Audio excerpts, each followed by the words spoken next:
Welcome my dear students. তোমরা যারা পুলিশের চাকরির পরীক্ষা দিচ্ছ তাদের জন্য যে সামনে যে এক্সাম, তোমরা অবশ্যই সেটা জানো যে ওয়েস্ট বেঙ্গল পুলিশ রিক্রুটমেন্ট বোর্ডের যে এক্সাম, সেটা কিন্তু এক্সামটা ডেট অ্যানাউন্সমেন্ট অলরেডি হয়ে গেছে। তো সেই ব্যাপারেই তোমাদের সঙ্গে আমি এই ডিসকাস করব পুরো নোটিশটা, ঠিক আছে? আর যে পরীক্ষাটা হবে সেটা হচ্ছে 30/11/2025 পরীক্ষা হবে। কততে পরীক্ষা হবে? 30/11/2025। এই যে পরীক্ষার ডেটটা কিন্তু এখানে প্রোভাইড করা আছে। তো এখন আমি এই যে পুরো ইংলিশটাকে আমি সুন্দর করে বাংলায় তোমাদেরকে বুঝিয়ে দিচ্ছি। দেখো, আরও অনেক কিছু ব্যাপার আছে, সেগুলো খুব দরকার, যারা পরীক্ষার্থী তাদের খুবই কাজে লাগবে।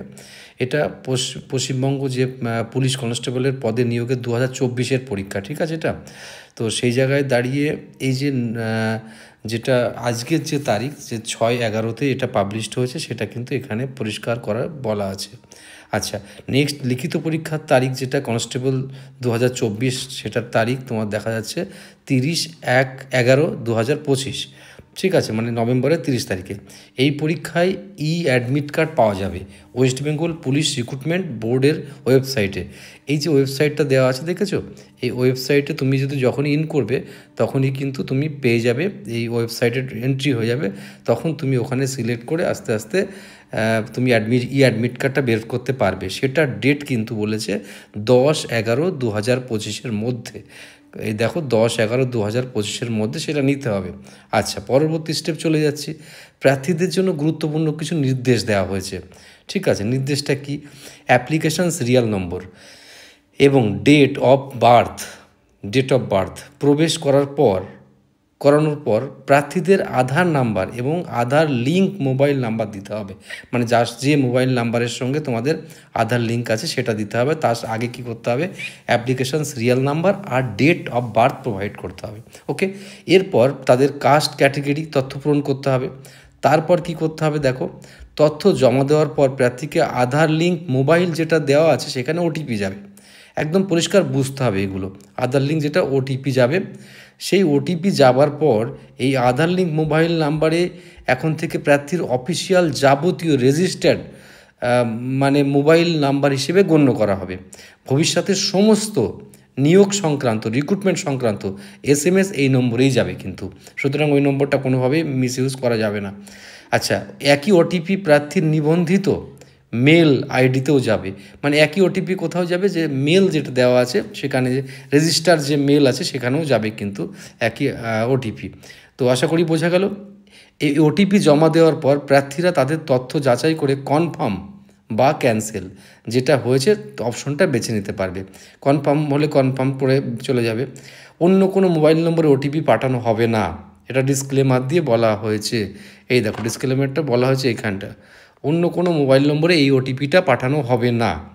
শুধুমাত্র আধার লিঙ্ক মোবাইলের নাম্বারটা নিবন্ধিত করা হবে, আইডিতে পাঠানো হবে। মানে এক্সামটাকে আমার মনে হচ্ছে যথেষ্ট ইম্পর্ট্যান্ট বা গুরুত্ব দেওয়া হচ্ছে এবার থেকে, যাতে কোনো রকম অ্যাবনর্মাল কিছু সিচুয়েশান না ক্রিয়েট হয়।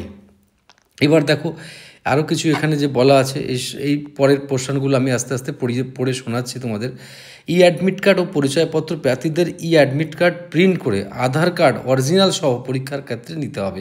অরিজিনাল আধার কার্ডটা নিয়ে যেতে হবে এবং অ্যাডমিট কার্ড প্রিন্ট করতে হবে, কিন্তু সেটা নিয়ে যেতে হবে। এবং পরীক্ষার সময় প্রার্থীর ছবি ও ডিজিটাল উপস্থিতি, মানে ডিজিটাল অ্যাটেন্ডেন্স, তাকে রেকর্ড করা হবে। এই দেখো, সব কিন্তু এখানে সুন্দর করে এর মধ্যে সব কিন্তু সুন্দর করে বলা আছে। আমি সব সেগুলো ইংলিশটাকে সুন্দর করে তোমাকে বুঝিয়ে দিচ্ছি ব্যাপারটা। পরীক্ষার সময় প্রার্থীর ও ডিজিটাল উপস্থিতি মানে তোমার ওই মানে ডিজিটালি যে তথ্যগুলো নেওয়া, সেগুলো সব অ্যাটেন্ডেন্স তারা কিন্তু রেকর্ডিং করবে, ঠিক আছে? আচ্ছা, এইবার তাছাড়া যেটা করবে সেটা হচ্ছে তোমার এই প্রক্রিয়া বাধ্যতামূলক, কিন্তু যাদের ছবি এবং ডিজিটাল যে অ্যাটেন্ডেন্স রেকর্ড করা হবে না তাদের প্রার্থী তালিকা বাদ চলে যাবে, কিন্তু এটা মাথায় রাখা তোমাদের খুব দরকার। ওকে, আচ্ছা, এবার আর কি নিষেধাজ্ঞা বাকি আছে? দেখো, এই জায়গায় কিছু কথা বাকি আছে, সেগুলো আমরা একবার পড়ে নেব। যেমন ধরে নাও, অ্যাডমিট কার্ডে উল্লেখিত যে নিষিদ্ধ বস্তুর কথা বলা আছে সেগুলো কিন্তু, যেরকম ইলেকট্রনিক ডিভাইস, ঘড়ি, ক্যালকুলেটর, এগুলো কিন্তু সম্পূর্ণরূপে অবহনযোগ্য, মানে এগুলো বহন করতে পারা যাবে না। পরীক্ষা কেন্দ্রে পাওয়া গেলে কঠোর আইনি ব্যবস্থা কিন্তু গ্রহণ করা হবে, সেগুলো বলা হচ্ছে। হাই হিল ফুটওয়্যার পরে পরে যাওয়া যাবে না, যেগুলো হাই হিল মানে জুতো, বড় জুতো বা এইসব পরে যাওয়া না। ক্যানভাসিং বা অন্য কোনো সুপারিশ কিন্তু বাতিল করা হবে। যতই পুলিশ কমিশনার বা কারোর কাছ থেকে তুমি কিছু জেনে যাও, সেটা কিন্তু বাতিল করা হবে। আর পরীক্ষার যে মানে ফলাফল, মানে সাবজেক্ট টু ভ্যারিয়েশন ডিপেন্ডিং আপন ফাইনাল লিগাল প্রিসিডিংস, মানে কিছু যেগুলো থাকবে এনবিতে আরও বলা হচ্ছে, সেগুলো সম্পূর্ণ পিআরবি, পুলিশ মানে রিক্রুটমেন্ট বোর্ড সেগুলো নিয়ন্ত্রণ করবে। আশা করি আমার প্রত্যেকটা স্টুডেন্ট তাদের ব্যাপারটা ক্লিয়ার করতে পেরেছো। তাহলে আমি যেগুলো বললাম একবার মন দিয়ে শুনে বা নিজে একবার পড়ে তারপরে একদম ওয়েবসাইটে চলে যাবে। ওয়েবসাইটে ক্লিক করার সাথে সাথেই কিন্তু তোমার একটা সুবিধা হবে, পুরো ওয়েব পেজটা খুলে গেলে যেসব তথ্যগুলো যেভাবে বললাম সেভাবে করলে তোমার কাজটা অত্যন্ত সহজ হবে। ওকে, তো আশা করি আমার স্টুডেন্টরা এই ব্যাপারটা বুঝতে পেরেছো, ক্লিয়ারিটি পেয়েছে।